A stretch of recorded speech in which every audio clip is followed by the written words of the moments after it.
felizes com Jesus? Amém! Sejam muito bem-vindos, a casa está cheia. Glória seja dada ao nome do Senhor. Se você não cumprimentou o seu irmão da esquerda, da direita, essa é a oportunidade. Cumprimente, diga, seja muito bem-vindo. Que bom que você veio glorificar a Deus comigo. Louvado seja o nome do Senhor.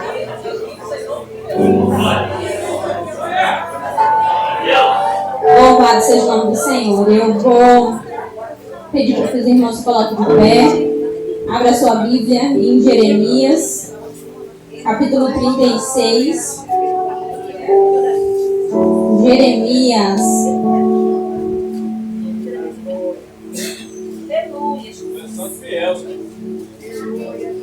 A pastora Diana foi forte quando disse que é pequenininha, porque eu sou mesmo pequenininha. Tem gente que gosta de falar que é pregador emocional. Eu sou pequenininha do Senhor. Amém? Amém? Louvado seja o nome do Senhor. Eu prometo não me delongar muito naquilo que o Senhor ministrou ao meu coração, mas também prometo falar tudo quanto Ele ministrou. Amém? Jeremias, capítulo 36. Versículo 1, 2 e 3. Eu não vou fazer leitura participativa não, mas eu peço para que você acompanhe na sua Bíblia. Todos encontraram? E diz assim: no 4º ano de Jeoaquim, filho de Josias, rei de Judá, veio a palavra do Senhor a Jeremias dizendo: toma um rolo, um livro, e escreve nele todas as palavras que te falei contra Israel, contra Judá e contra todas as nações, desde o dia em que te falei, desde o dia de Josias até hoje. Talvez ouça os da casa de Judá todo o mal que eu intento fazer-lhes, e venha converter-se cada um do seu mau caminho, e eu lhe perdoe a iniquidade e o pecado. Amém? Vocês estão dando glória a Deus? Aleluia! Louvado seja o nome do Senhor. Mari, bom te ver aqui, viu? Pode vir aqui. Todos nós sabemos, irmãos, que Jeremias ele foi escolhido por Deus antes mesmo do seu nascimento. Há um versículo muito conhecido e muito usado. Está lá em 1 Jeremias 1, versículo 5, que diz: antes que eu te formasse no ventre materno, te conheci. Antes que ele saísse da madre, te consagrei e te constituí profeta às nações. Jeremias era homem de Deus, canela de fogo, como dizem. Era profeta. E Deus levanta Jeremias para fazer a sua obra, para falar aquilo que o Senhor dirigia a ele. E era assim que ele fazia. Passou por maus bocados, foi parar dentro de cisterna, foi preso, inclusive nesse capítulo que a gente acabou de ler, ele estava preso quando o Senhor falou com ele. Homem de Deus. E Deus levanta esse profeta para fazer a sua obra, e nesse capítulo em especial, capítulo 36 que a gente acabou de ler, foi um período muito delicado para muitas nações, mas em especial para Judá, Israel, povo de Deus. Povo esse que foi tirado do Egito, todos nós sabemos, que foi tirado da terra de escravidão, da servidão, da ruína, da miséria. Povo esse separado pelo Senhor, levado até uma terra prometida, terra que mana leite e mel. A Bíblia fala que a terra era tão fértil que um homem não conseguia carregar os cachos de uva que essa terra dava. Era terra boa. E o Senhor dá a esse povo essa terra prometida. O Senhor se compromete com esse povo. E o comprometimento do Senhor é: eu vou cuidar de vocês. Eu vou amar. Eu vou proteger, eu vou zelar. Vocês são meus. E esse povo, porém nesse período em que Deus ele chama Jeremias e pede para Jeremias escrever um livro, esse povo está em imoralidade. Esse povo está em idolatria a vários deuses. Esse povo está longe dos caminhos do Senhor. Esse povo está em infidelidade com Deus que tirou do Egito. Mas o nosso Deus que é misericordioso, o nosso Deus que é bondoso e que não quer perder nenhum dos seus, Ele vai criar uma situação, Ele vai criar um cenário para que esse povo não se perca, para que esse povo retorne ao caminho que não deveria ter saído. Então Deus fala a Jeremias, pega um livro e escreve nesse livro tudo o que eu já te falei. Tudo que eu já falei a Judá, tudo que eu já falei a Israel, tudo que eu já falei a todas as nações. Escreve absolutamente tudo. E tudo também o que eu intento fazer para esse povo. Porque quem planta batata não colhe abóbora, colhe? Quem planta maçã, colhe manga? Tem gente que, infelizmente, só é despertado quando é castigado. E aí o Senhor fala com Jeremias, escreve tudo. Tudo que eu já falei, tudo que eu intento fazer. E talvez ouvindo esse povo, essas coisas, eles se arrependam. Talvez ouvindo Jeremias as verdades, o quão estão me desagradando, eles se arrependam dos seus maus caminhos. Essa é a vontade do nosso Deus.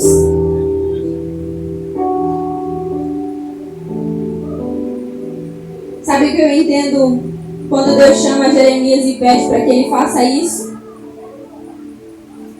É que o nosso Deus, ele é zeloso. É zeloso a esse ponto de o povo estar em ruínas e ele está criando uma situação para que haja arrependimento. Isso é amor, irmãos. Isso é cuidado. Toca no seu irmão do lado e fala: o nosso Deus é zeloso. O nosso Deus é cuidadoso. Esse é o nosso Deus. E Ele não mudou, Ele continua o mesmo. Assim como foi com aquele povo, Ele é da mesma forma conosco. Amém? E eu fico pensando que seria justo, porque o povo estava entregue ao pecado. O povo estava vivendo da forma que queria. Estava fazendo tudo que desagradava a Deus.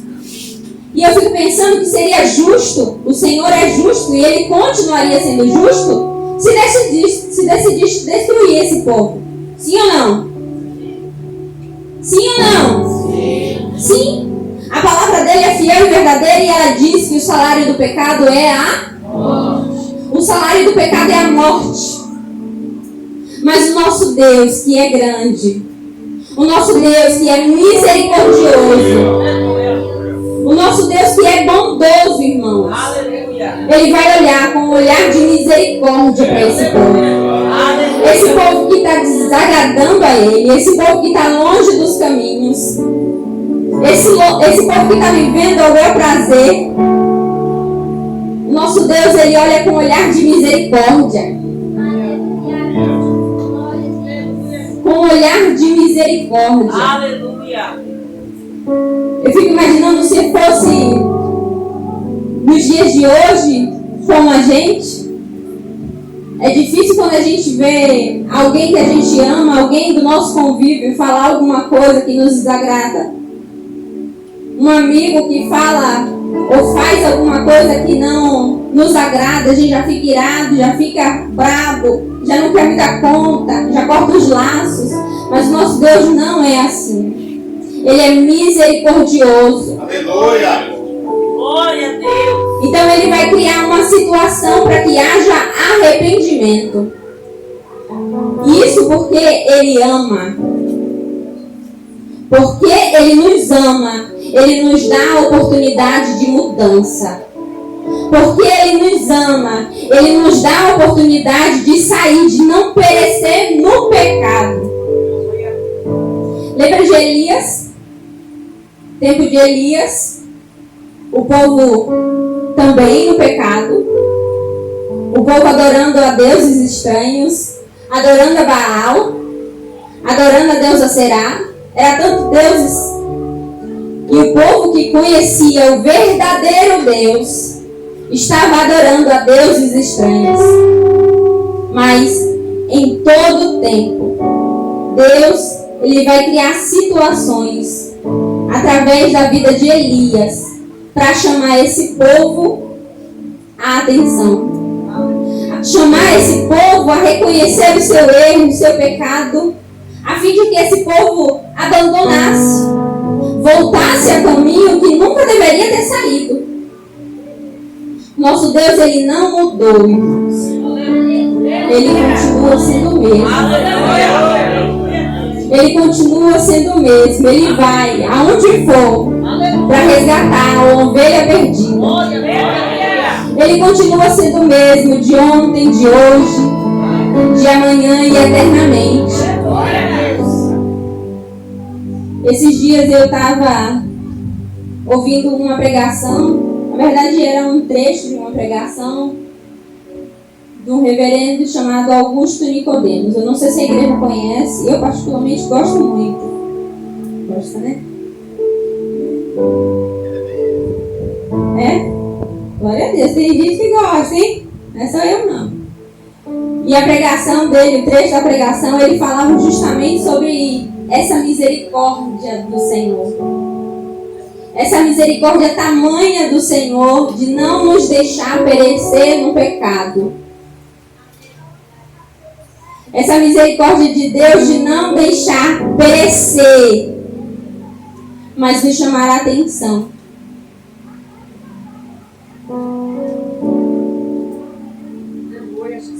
Nos chamar à correção. E se necessário for, nos punir. Porque é isso que um bom pai faz. É isso que o bom pai faz.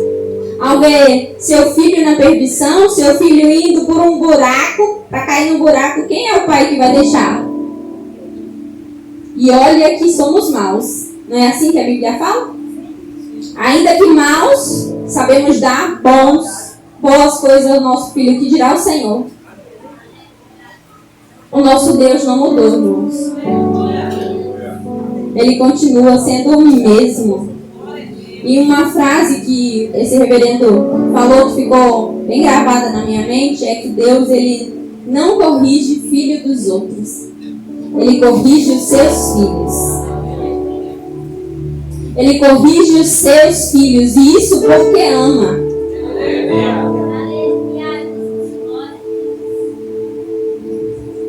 Todos nós conhecemos a história de Jonas. Lembra da história de Jonas? Jonas o fujão. Jonas, todo mundo vai lembrar dessa história, em especial pela desobediência de Jonas, né? Se falar de Jonas, desobediente, fugiu, foi para Jope e não deveria, não foi para Nínive. É assim que a gente lembra, né? Mas esses dias eu estava meditando sobre essa passagem e o Senhor me abriu os olhos para, além dessa desobediência de Jonas, além dessa desobediência, o Senhor me abriu os olhos sobre a misericórdia dele nessa história, que é grande. Jonas 1:1, se você puder botar. Deus levanta Jonas e fala: Jonas, dispõe-te, vai à grande cidade de Nínive, clama contra ela, porque a sua malícia tem subido até mim. Irmão, se isso não é o cuidado do Senhor, eu não sei o que é. Se isso não é a misericórdia do Senhor, um Deus que poderia destruir, seria justo. Mas ao invés disso, ele levanta um homem que dá um trabalho retado para chegar onde ele mandou, mas chega. Levanta um homem, manda esse homem para lá, para uma cidade que está também no pecado, a fim de que aquele povo fosse despertado, a fim de que aquele povo fosse chacoalhado com as verdades que precisavam ser ditas. E tudo isso porque o Senhor quer que a gente se arrependa, porque o Senhor quer que os ninivitas se arrependessem. Capítulo 3, versículo 5, dessa mesma história, vai dizer que os ninivitas se arrependeram.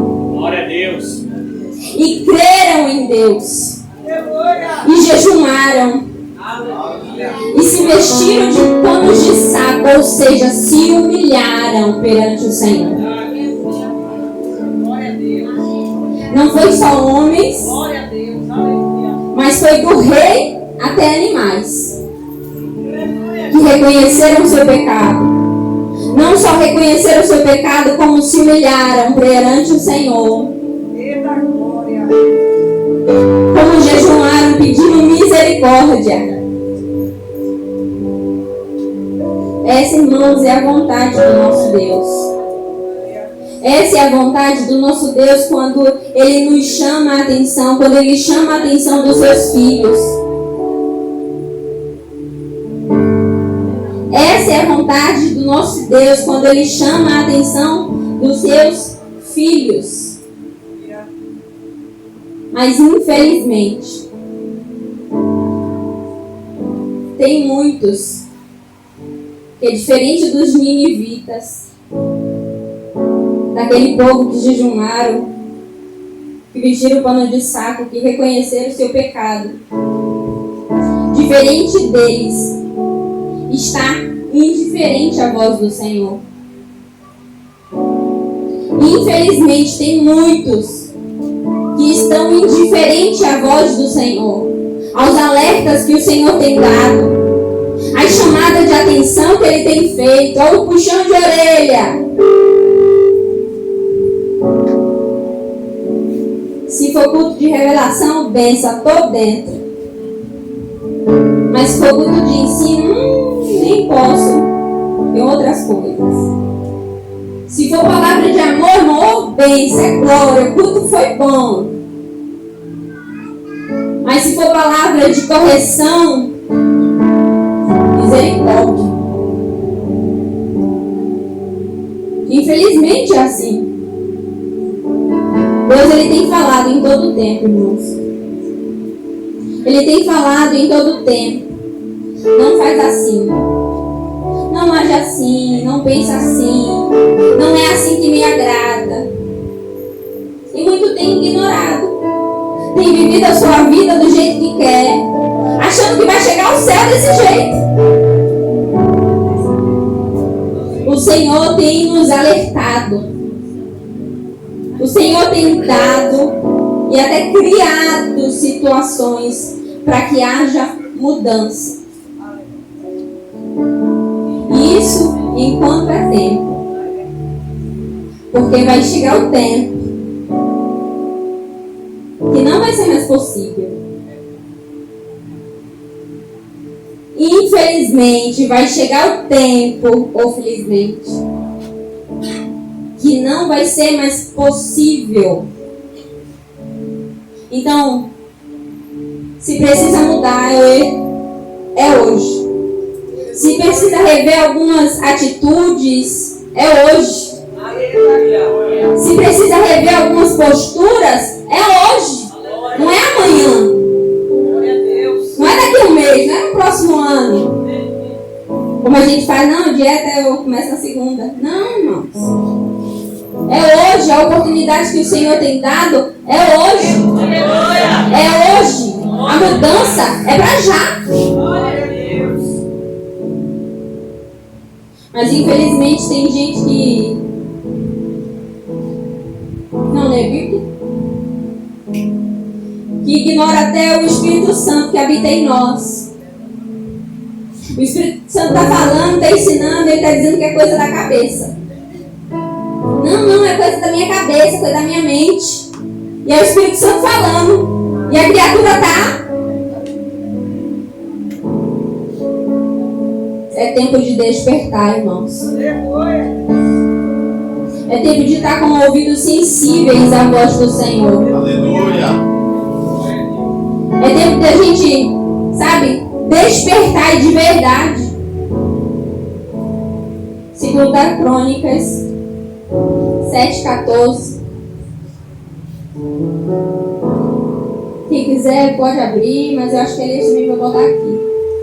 2 Crônicas 7:14 vai dizer que se o meu povo, que se chama pelo meu nome, se humilhar e orar e buscar a minha face e se converter dos seus maus caminhos, então eu ouvirei dos céus e perdoarei os seus pecados e sararei a sua terra.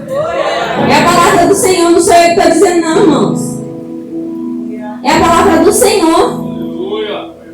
Mas tem gente querendo ser ouvido por Deus, querendo ser renovados pelo Senhor, avivados, animados, querendo viver o extraordinário de Deus, vivendo do seu bel prazer, vivendo ao seu modo. Tem gente querendo viver o extraordinário de Deus, sem querer mudar a sua atitude, a sua postura, sem querer mudar a sua vida. Esses dias eu vi uma frase no Instagram que dizia que a gente não foi chamado para viver a nossa vida, mas sim a de Cristo. Ele é o nosso exemplo. Não é do jeito que eu acho, não é do jeito que eu quero, e sim do jeito dele. Amém? Amém. Irmãos, o intento de Deus não é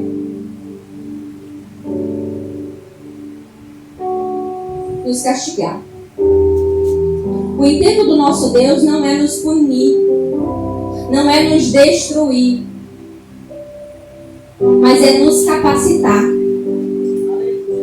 Nos capacitar não só para viver essa vida terrena, na qual a gente vive, porque aqui somos peregrinos, passageiros. Mas é nos capacitar para morar com Ele no céu também. Na eternidade, irmãos. Se você está pensando que você vai virar sementinha aqui, está enganado. Ele quer nos capacitar a morar com Ele na eternidade. Amém? Amém. Foi por esse motivo que Ele enviou o seu único Filho,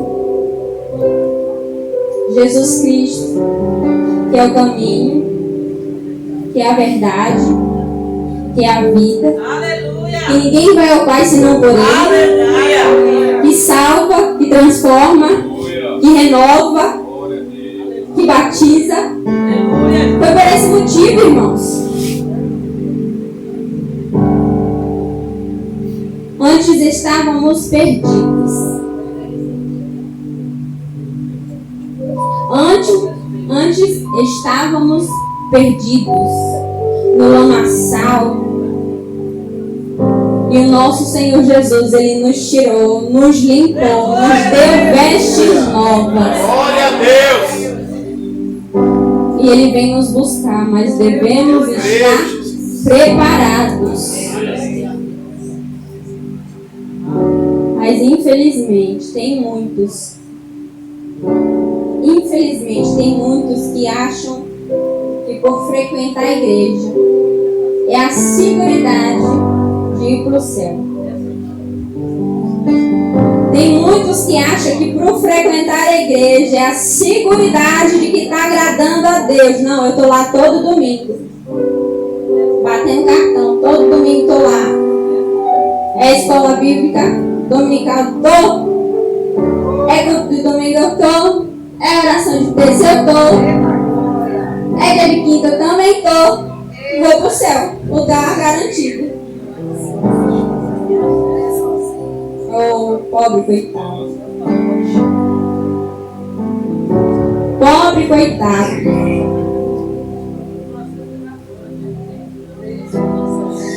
Frequentar a igreja é importante, é sim. Não falte não, venha. Mas a vida que você leva fora também é importante.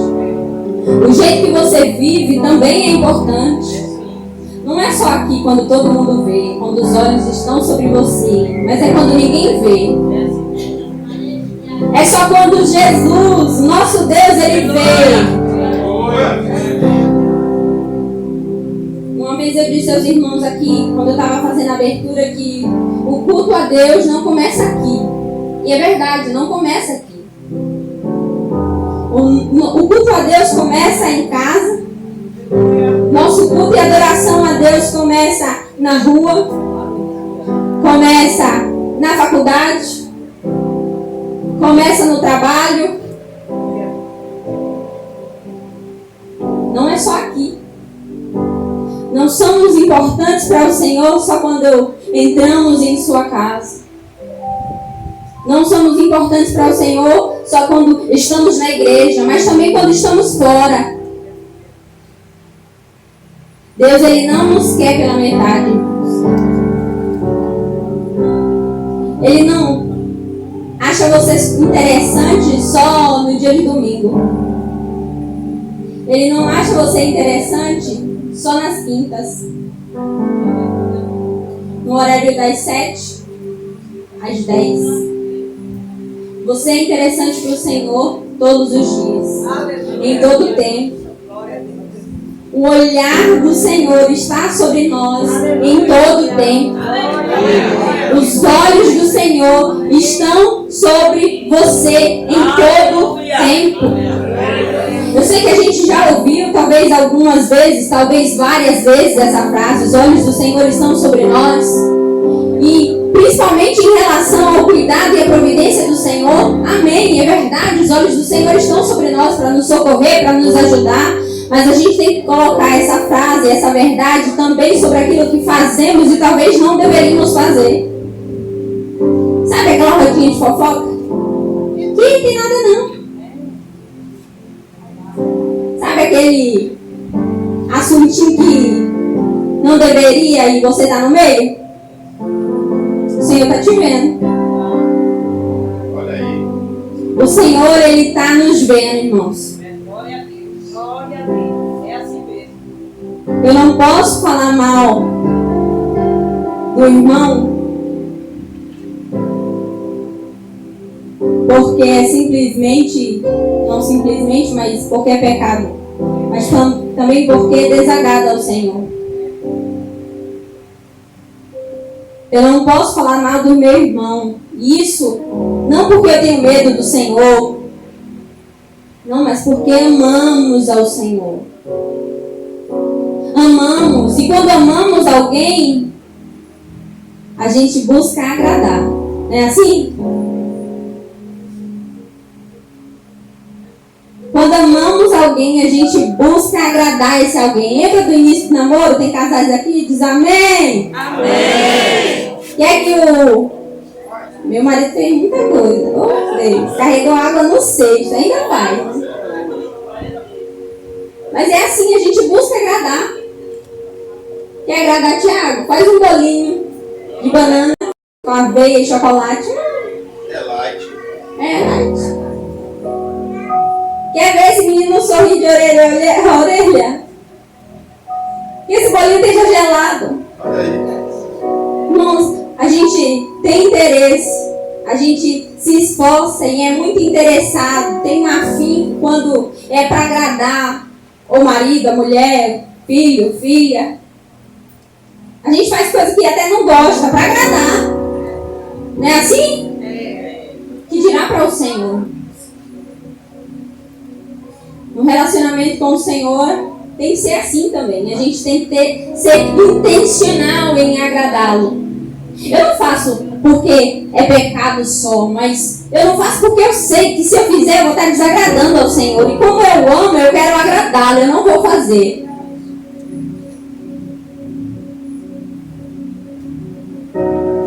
Eu lembro que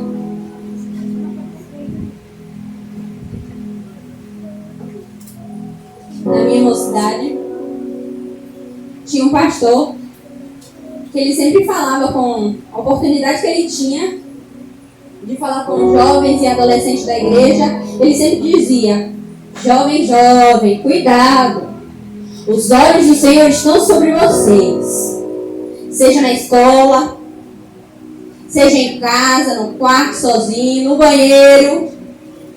Quem pegou, pegou, quem não pegou, não pega mais. Os olhos do Senhor estão sobre vocês. E eu lembro que uma vez eu fui comprar pão. E eu cheguei, comprei o pão. Fui pagar. Era até a dona da padaria, que ela ficava no caixa. Dona Cleide, se não me engano. E aí eu fui pagar a Dona Cleide. Eu acho que, se eu não estou enganada, eu estava com a nota de 20. E aí eu fui dar ela.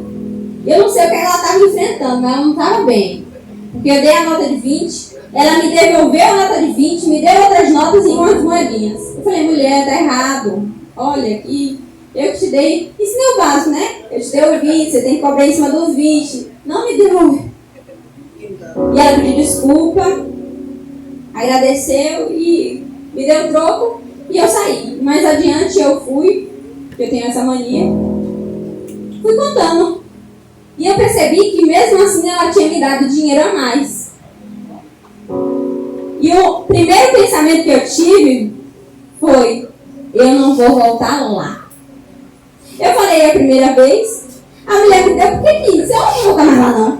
Imagina, perdeu bonito. Mas nessa hora, eu lembrei da frase que o pastor dizia pra gente: os olhos do Senhor estão sobre vocês. Irmão, eu não estou contando isso aqui para que você pense, eu até fale: ah, que bonitinho, Milena, ela devolve o dinheiro, ela devolve o troco errado. Não, não é isso, irmãos.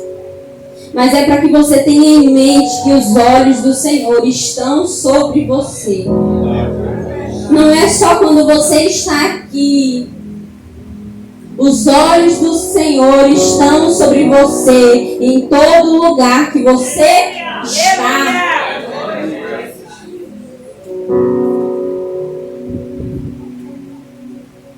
Os olhos do Senhor estão sobre nós. E voltando ao texto, já vou finalizar. Voltando ao texto, versículo 3.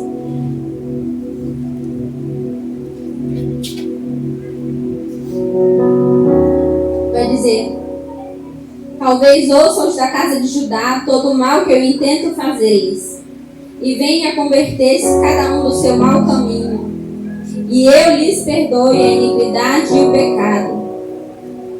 Irmãos, o que eu entendo com isso é que o nosso Deus, Ele está desejoso em perdoar. Aleluia. Não é em destruir, é em perdoar. Não é em fazer mal, mas é em perdoar.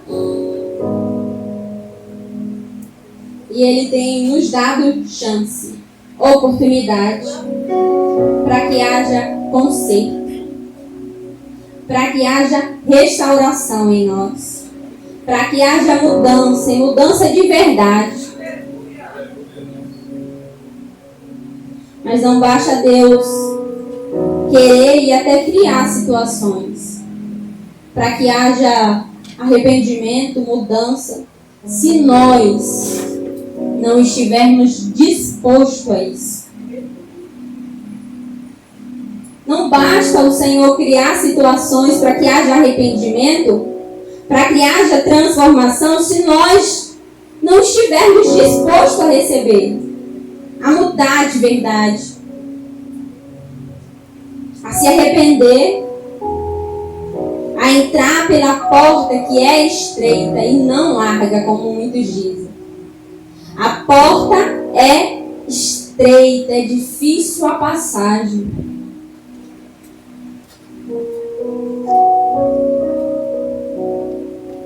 Deus, ele não quer um arrependimento da boca para fora. Ele quer um arrependimento de coração. Lembra da história de Davi?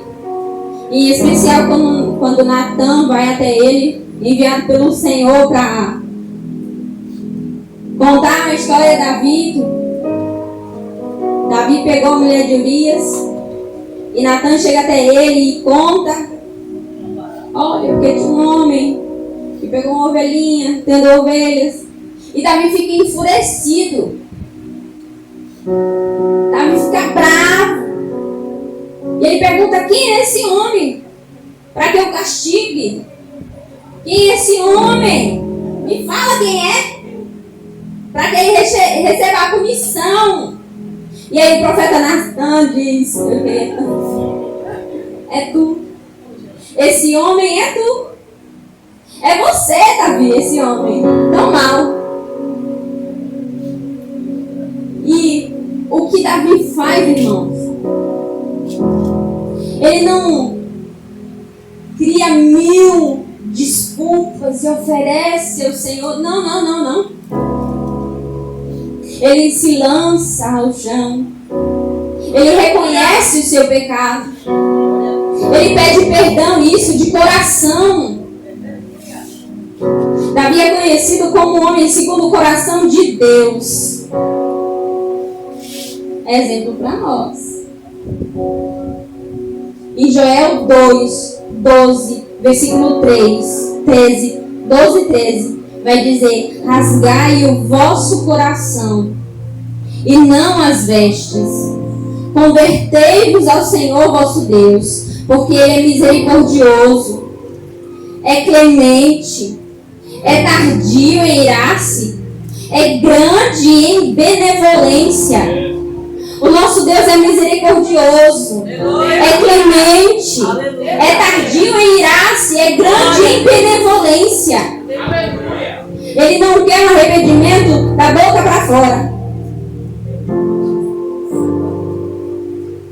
mas que seja do coração, irmãos. Tem muita gente rasgando as vestes, não as literais, em vez de rasgar o coração diante do Senhor. E eu lembro que enquanto eu estava preparando essa mensagem, eu perguntei ao Senhor: Senhor, por que não uma mensagem de afago? Por que não uma mensagem de renovo? E a resposta do Senhor foi: porque eu amo essa mensagem. Porque eu amo. Porque Ele nos ama, Ele cuida de nós. Porque Ele nos ama, irmãos, Ele nos chama a atenção. Porque Ele nos ama, Ele nos alerta, Ele nos adverte. Ele nos corrige. Isso é porque Ele nos ama. Isso é porque Ele nos ama. E não ama pouco, não. Ele ama muito, irmãos. Ele não nos deixa, Ele não nos abandona, mesmo quando estamos perdidos no pecado.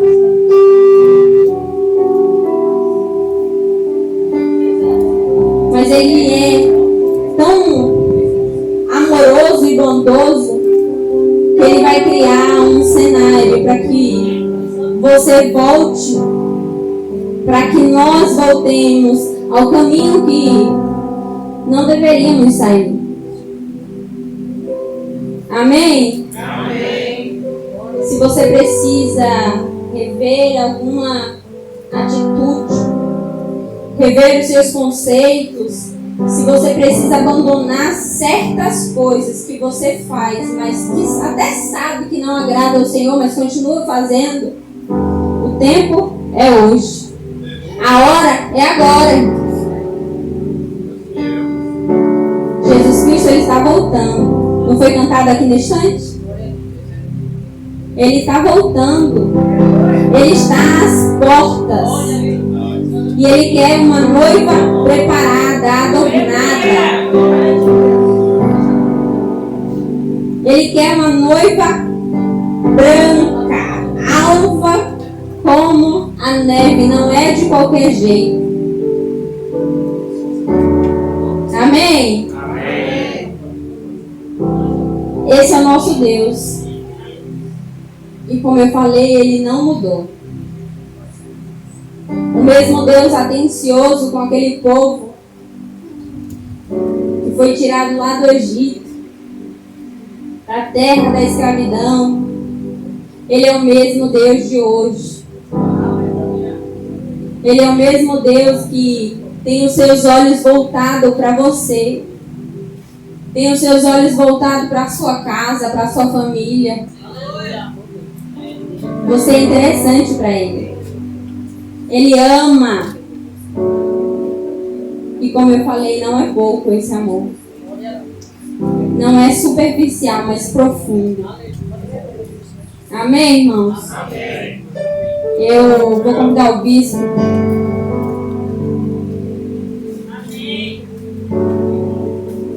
Eu vou convidar o bispo para estar fazendo uma oração e apresentando as nossas vidas.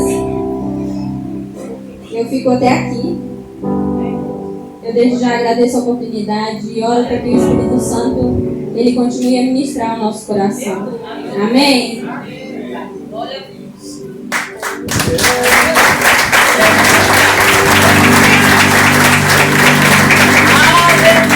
Aleluia. Glória a Deus.